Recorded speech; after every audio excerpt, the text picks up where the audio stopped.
আসসালামু আলাইকুম এভরিওয়ান। আজকে আমরা যাচ্ছি বেকুটিয়া ব্রিজ দেখতে। সো ফাইনালি আমি আজকে যাচ্ছি, সবাই মিলে যাব।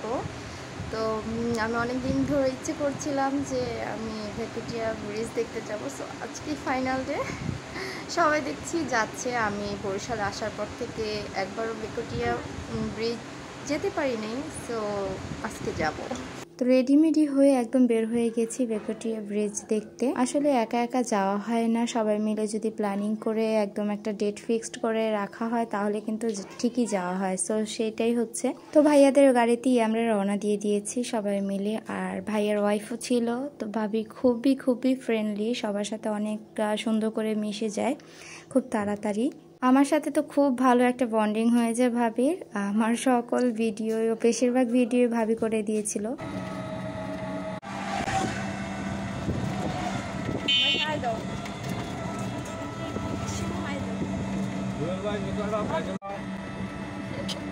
রাসেল হাই দে। হাই।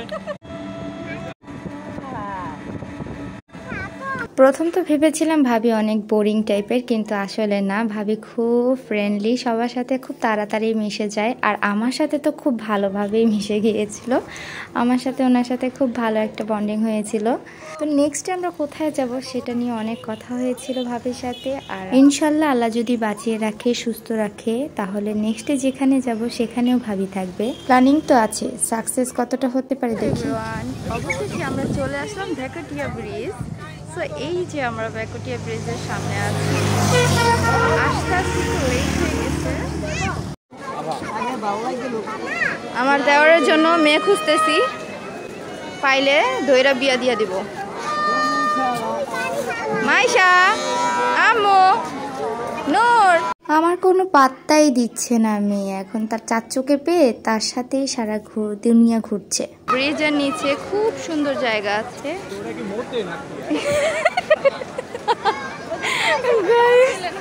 এটা খুব সুন্দর।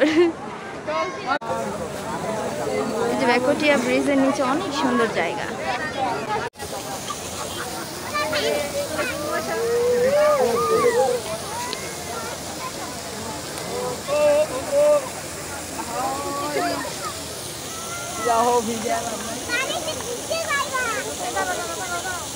ভাবি তো এখানে আসলে অবশ্যই পোকা থেকে বিরত থাকবেন, দূরে থাকবেন, কারণ এখানে মাস্ক পরা থাকলেও মাস্কের মধ্যে ঢুকে যাচ্ছিল। এই যে আমরা সবাই ঘুরতে চলে এসেছি। রাসেল, রাসেল পাইছস মেয়ে?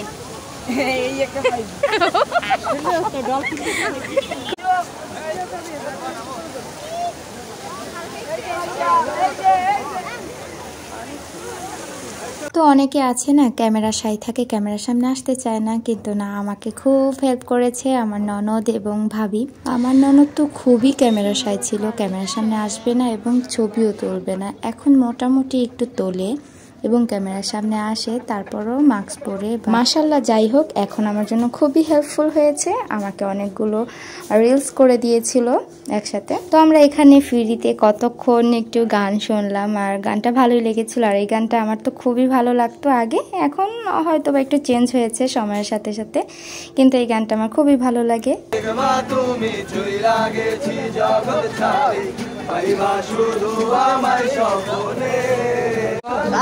তো গানের কথা আর কি বলবো, খুবই ভালো লাগে গানটা। আর এই পাশে দেখছি যে ছবি তোলার জন্য আরও একটা স্পেস আছে। তো এখানে আবার কতগুলো ছবি তুলে নিয়েছিলাম, ভিডিও করে নিয়েছিলাম। আর দেন আমরা আবার এই দিকে আসছিলাম। আর এই সাইডটা, এই জায়গাটা তো খুবই সুন্দর, দেখলেই ভালো লাগে। তো এইখান থেকে ঘুরে এবার দেখলাম যে আবার নতুন একটা গান ধরেছে, তো ওইটা একটু শুনছিলাম।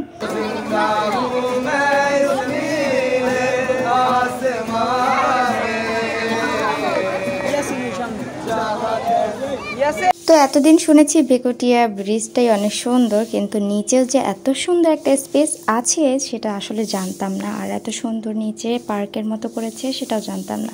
সো এই পাশটাও কিন্তু খুব সুন্দর প্লে জোন রেখেছে, বাচ্চাদের খেলনার অনেকগুলো রাইডস রেখেছে।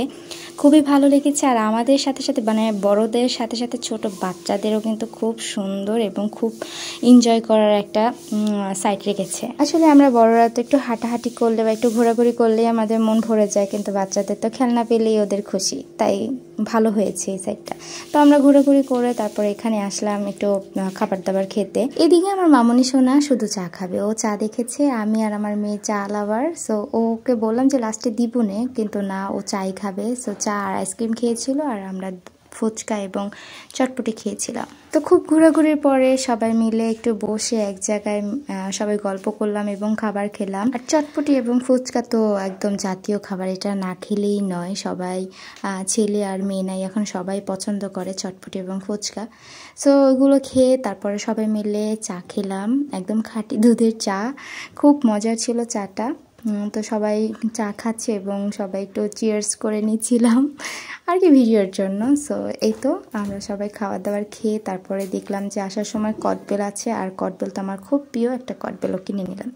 তো আমার ভিডিওটি যার যার ভালো লেগেছে অবশ্যই ভালোবাসা দিয়ে পাশে থাকবেন। আল্লাহ হাফেজ।